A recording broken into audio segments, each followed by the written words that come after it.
o relógio de Deus e o concreto.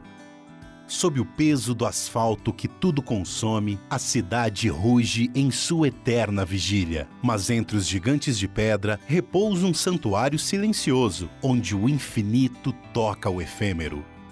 A pressa é a ilusão do movimento. A pausa é o despertar da consciência. Parar a caminhada no coração do mundo é um ato de coragem, o reencontro sagrado da alma com a sua própria essência.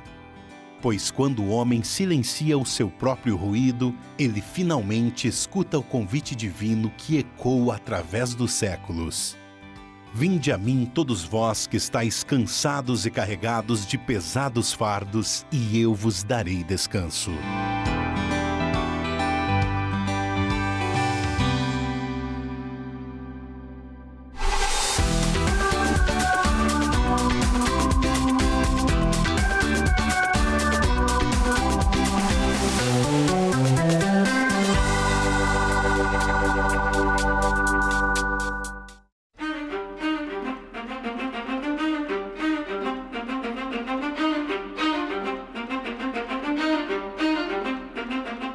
O mundo corre contra o tempo, isso é fato, a gente percebe.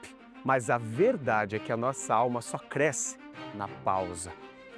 No barulho, na agitação do concreto, tudo é rápido, tudo nos pede pressa, acelera. Mas é nas árvores e nas praças que o nosso coração pede calma, respira um pouco. Quem passa voando não nota que a vida acontece nos intervalos. É preciso humildade para desacelerar o passo, sentar no banco e lembrar que há um tempo para cada coisa debaixo do céu. Não deixe o barulho da rotina calar a voz que te guia. No vai e vem, na loucura da cidade, sentar num banco e parar por 5 minutos para descansar em Deus não é perder tempo, não.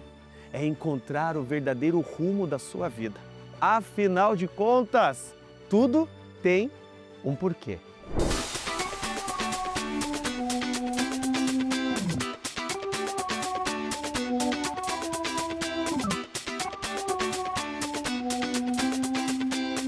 E para me ajudar no programa de hoje, com muita alegria, eu convido o professor Alessandro Fila Rosanelli, ele que é do Departamento de Arquitetura, Urbanismo da Universidade Federal do Paraná. Estamos chique, hein, professor? Sim, sem dúvida.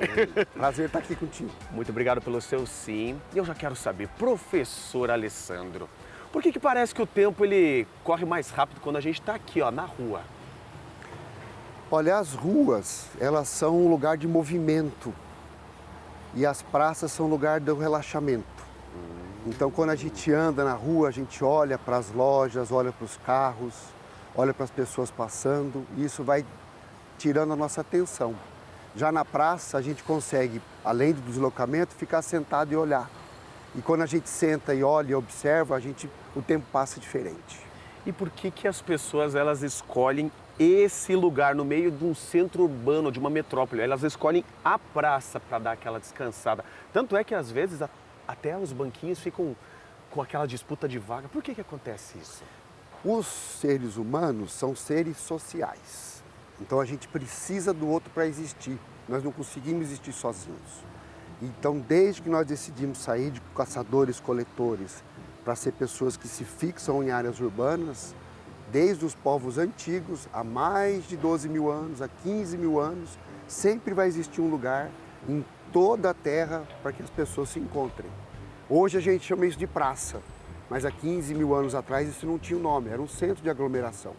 E a gente consegue ver isso até em tribos indígenas. As últimas pesquisas brasileiras que estão sendo feitas na Amazônia, na floresta, elas indicam que essas áreas, hoje cobertas, perdidas, né? Elas reúnem situações físicas que permitem a gente falar que ali também existia esse local de encontro.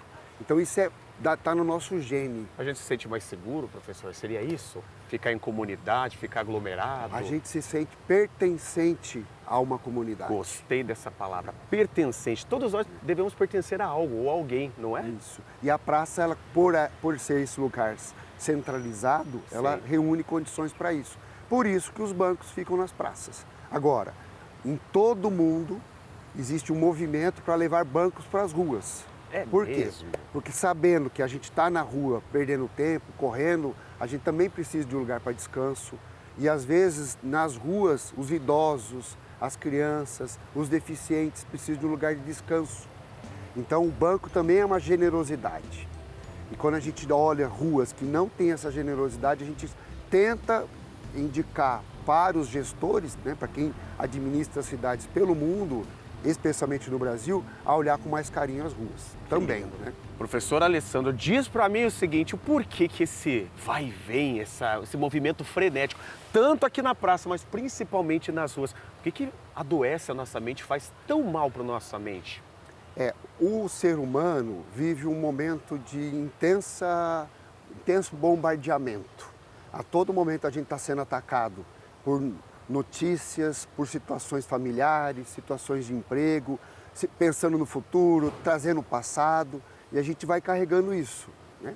Quando a gente não troca perspectiva com as pessoas, quando a gente se fecha, a gente adoece. O espaço público, a rua, a praça, o parque, ele favorece a troca, mas ele precisa também ter um desenho para isso, né? Quando ele não tem um desenho adequado, quando a praça não é adequada, quando a rua é agressiva, as pessoas não trocam, né? Não trocam perspectiva. Aí as pessoas vão adoecendo, né? Então, muitos países, por exemplo, as residências são pequenas, mas o espaço público é generoso. Porque as pessoas gostam de estar no espaço público porque gostam de trocar perspectiva, de conviver com a diferença. Estamos falando, por exemplo, de um Nova York que tem ali seus prédios, arranha-céus e um Central Park gigantesco. Por exemplo, é um ótimo exemplo. A gente fala também de cidades que passaram por um processo hercúleo para trazer o espaço público para o centro do debate do cotidiano da cidade. Então, o espaço público ele é fundamental para a vida saudável das pessoas. O professor falou uma palavra muito legal, desenho, né? Isso é planejado, a praça onde estamos nesse momento, a praça dos nossos telespectadores pelo Brasil, ela foi projetada, foi estudada, mas ela foi estudada para ser um ambiente de rápido movimento ou para ser um ambiente calmo? Boa pergunta. Toda cidade tem uma praça. Toda cidade, né? Tem. Pequena ou grande, as maiores têm mais praças. Contudo, muitas delas não foram projetadas, não foram desenhadas. É mesmo, professor? Algumas, talvez assim, a maioria sim, mas muitas não. Quando uma praça ela não é desenhada, quando não tem um acompanhamento de projeto e de gestão, ela perde o sentido para a sociedade. Então a gente muitas vezes fala, ninguém mais vive na praça, né? 50 anos atrás tinha casal de namorado. 50 anos atrás tinham senhores que sentavam nas praças e conversavam. Hoje, o mundo com a dinâmica atual, o que a gente vê? Bancos vazios. E por quê? Porque a praça não está sendo desenhada e gerida para essa sociedade. Precisa de um esforço de projeto, mas também precisa de um esforço de gestão. O prefeito, né, os prefeitos, os secretários, os vereadores, a administração pública precisa entender a praça como esse lugar de encontro, de trocas, fazer novos desenhos que atendam à dinâmica social contemporânea e fazer gestão para que essas praças sejam usadas. O que é gestão? É fazer evento, é colocar criança desenhando no chão, é fazer feirinhas, propiciar arte no espaço público, fazer que aquele espaço faça sentido para a sociedade atual. Se não acontece isso, a praça perde o sentido. Perde o sentido. E sabe o que acontece? Muitas praças viravam outras coisas, creche, escola, igreja. E aí foi criada uma lei no Brasil para proibir isso. É mesmo? Foi criada uma lei em 2000. Então existia uma confusão, tirava da essência do que ela era projetada, é isso? Porque ela perdia o sentido, Entendi. as pessoas olhavam e falavam, olha, essa praça ninguém usa. Vamos transformá-la em outra uma coisa que usa, mais útil. Mas a praça tem uma utilidade. Às vezes até sem as pessoas. E aqui é um bom exemplo, Sim. Que é a praça onde a gente está em Curitiba, né? Que há mais de 70, 80 anos foram plantadas várias árvores. E isso fez com que as chuvas que caem aqui no centro, numa área bastante permeabilizada, fossem retidas pelas copas das árvores.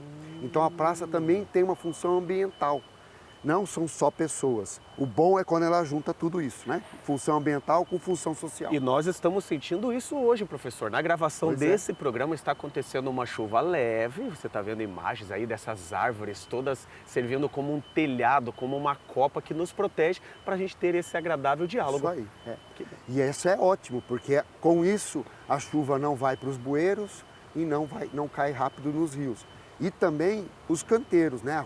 A água que percorre os pisos, ela consegue entrar na terra e ela é filtrada e não jogada direta com poluição na tubulação, né? Que a gente chama de poluição difusa. Sim. E a gente vai contaminando as águas e isso chega na nossa saúde. Por exemplo, quando essa sujeira que está aqui dos pneus, papel de bala, pituca de cigarro, quando tudo isso é coletado e é jogado na galeria pluvial, vai direto para o rio e vai para o mar. E a gente consome o peixe do mar, consome o peixe do rio. Então, o espaço público tem uma relação também com a saúde das pessoas, olhando nessas questões ambientais. É a verdadeira lei, tudo que vai, volta. E eu quero que você volte com a gente também, mas antes, deixa eu mandar um abraço para todos os nossos telespectadores. Eu sei que aí na sua cidade tem uma praça, não é verdade? Você do Pernambuco, você do Ceará. Escreve para a gente qual o nome da praça que você visita com a sua família, que você vai com seus filhos. Vamos para esse momento curiosidade. Aqui na rede social da TV Evangelizar, você vai escrever de que cidade você nos acompanha e qual o nome da praça que você mais gosta aí na sua cidade. Você sabia? No final do século XIX e início do século XX, com o fim do regime monárquico e o início da República, as praças brasileiras deixaram de ser apenas largos de terra batida, usados para feiras e trânsito de animais, e foram transformadas em jardins de inspiração europeia. Foi nessa época que os famosos bancos de ferro e madeira foram instalados em massa pelo país. Eles não eram apenas para descanso físico, mas faziam parte de uma nova etiqueta urbana. Como a vida social começava a ocupar as ruas, o Banco da Praça virou o primeiro espaço democrático, onde as pessoas podiam ver e ser vistas, funcionando como o ponto de encontro de uma época em que conversar na rua exigia a aprovação visual de toda a comunidade. Nós vamos para um rápido intervalo e na volta continuamos o nosso papo com o professor Alessandro e a sua companhia, que é o mais importante aqui no nosso programa Tudo Tem um Porquê.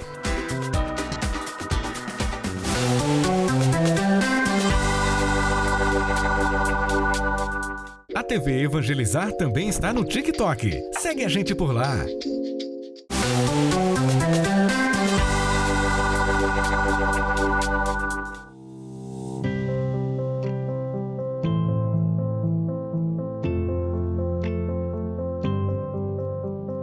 Estamos de volta e nós vamos assistir agora um trecho do filme Up, Altas Aventuras, de 2009, que nos mostra que, na realidade, a gente não precisa ter pressa para tudo, é ou não é verdade? Mas que jamais devemos esquecer dos nossos sonhos.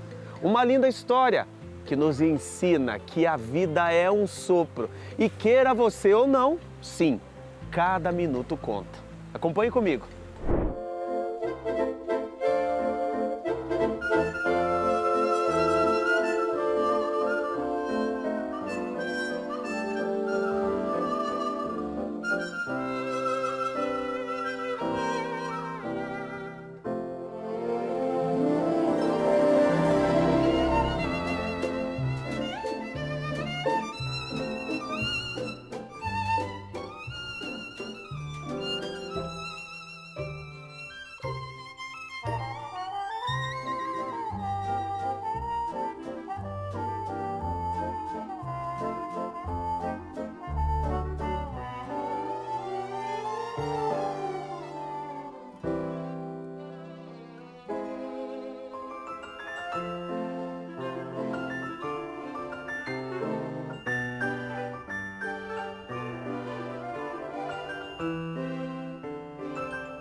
Professor Alessandro, eu quero saber agora uma pergunta de sabedoria. Por que os jovens ficam naquela guerra, na correria do celular, enquanto os mais experientes optam pela sabedoria da calma? Pergunta bem importante. Até eu diria que eu mesmo tenho feito essa reflexão para mim mesmo, né? A gente muda conforme a vida passa. Sim. Quando a gente é jovem, a gente está querendo conquistar muita coisa, ter conhecimento sobre muita coisa, adquirir conhecimento sobre coisas novas, aprender com os outros. E por isso que o espaço público, às vezes, é muito repleto de jovens. Sim. Né? Porque eles querem troca, querem namorar, querem conhecer pessoas novas. Conforme a gente vai envelhecendo, a gente vai ficando mais calmo por dentro, vai fazendo reflexões sobre o que a gente já aprendeu, sobre o que a gente já sofreu, e a gente acaba ficando menos propício a trocas. Contudo, isso é também uma abstração, né? Porque varia muito entre as pessoas.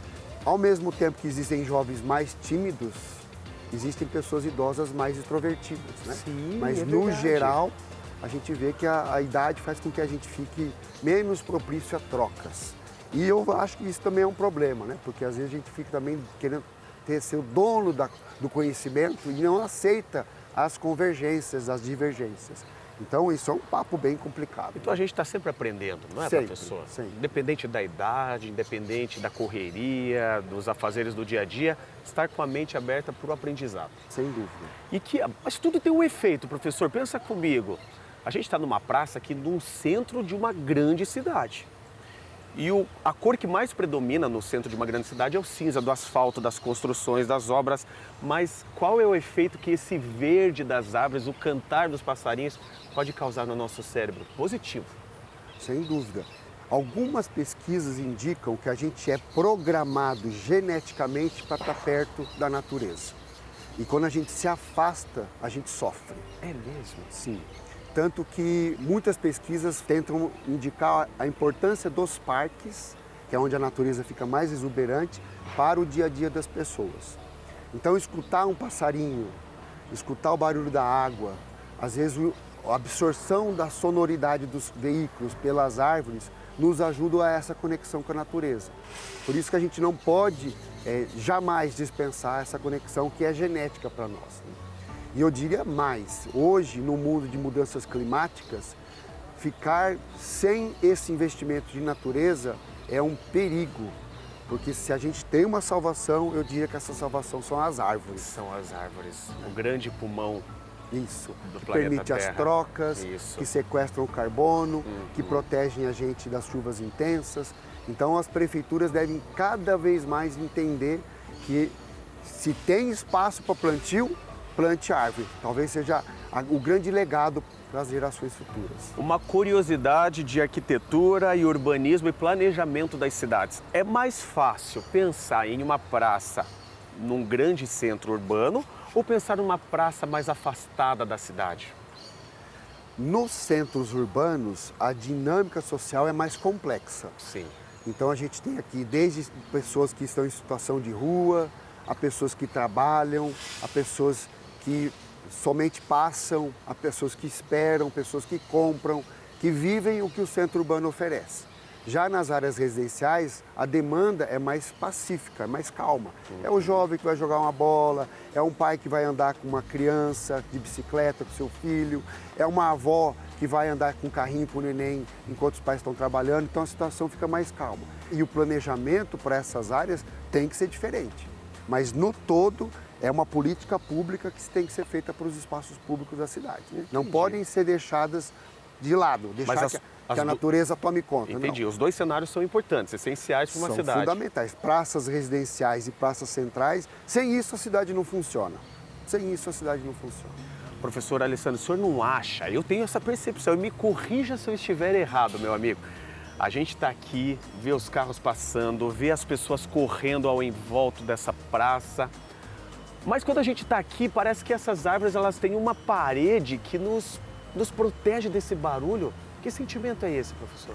Eu acho que essa proximidade que a gente tem com a natureza que faz com que a gente olhe para a textura, para a cor, sinta o barulho que as folhas trazem. Tudo isso nos aproxima da natureza. Então, essa sensação de calma, esse sentimento de pertencimento, vem também com as árvores. Então a gente não pode, sobretudo num país tropical, né? Sim. A gente não pode olhar para os modelos europeus, norte-americanos, que eles buscam o sol e, portanto, não tem vegetação. E a gente tem que olhar para nosso país, né? O nosso país é um país em grande parte rico e sol, tropical. E o que mais dói é ver ruas e praças sem vegetação. Então, você aí que está na Amazônia, né? Que é ali perto do Equador, em toda uma região que é altamente tropical, tem que exigir presença de árvores, tem que lutar pela presença das árvores nos espaços públicos. Ela é essencial para lutar contra as mudanças climáticas e para o conforto ambiental e social das pessoas. Isso a gente pode pedir para os nossos representantes? Seria uma excelente demanda. Excelente demanda. Que maravilha. Para finalizarmos, querido professor, o senhor recomenda, então, visitar uma praça ao menos uma vez por semana, a cada 15 dias? Se eu pudesse fazer uma recomendação, eu diria: vá ao espaço público, converse com uma pessoa e a abrace. Troque uma mensagem positiva, porque é isso que nos faz mais humanos. Então, eu diria, vá todo dia. Que coisa linda! E é verdade, a nossa vida é essa conexão, professor. Isso aí. E muita gente descobre quando a gente conhece a história do outro. Isso aí. E eu estou maravilhado em conhecer a sua história e os seus conhecimentos. Por isso, muito obrigado, professor, pelas suas belíssimas palavras, seu ensinamento riquíssimo no programa de hoje. Feliz de estar aqui com vocês, eu que te agradeço, Danilo. Obrigado, professor. Você sabia? O efeito chafariz e o ar-condicionado do passado. Muitas das grandes praças e passeios públicos centrais pelo Brasil possuem imponentes chafarizes ou fontes luminosas no coração do seu desenho. Hoje nós os enxergamos como monumentos históricos ou peças decorativas. Mas, no passado, eles tinham uma função técnica crucial no crescimento urbano: o conforto térmico. Antes da existência do ar-condicionado ou de conceitos modernos de sustentabilidade, os engenheiros e arquitetos sanitaristas sabiam que o movimento da água dessas fontes ajudava a resfriar o ar ao redor e aumentar a umidade no centro das cidades, que já começavam a sofrer com o calor do calçamento e a poeira. O chafariz era, literalmente, o oásis térmico que convidava o trabalhador a pausar a caminhada.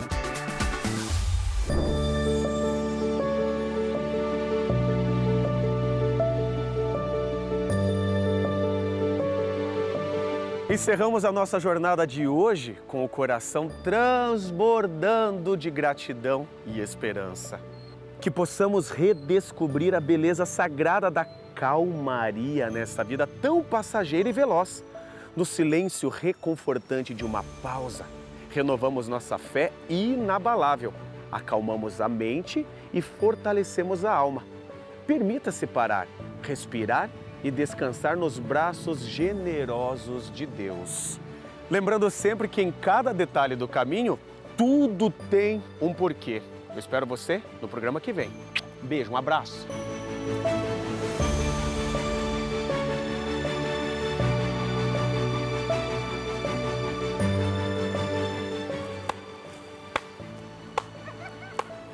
Quatro para garantir?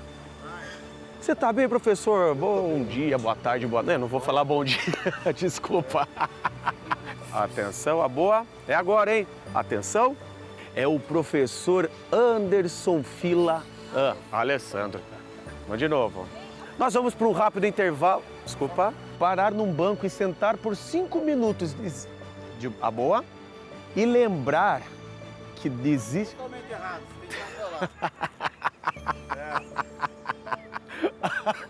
Apareceu só metade do menino.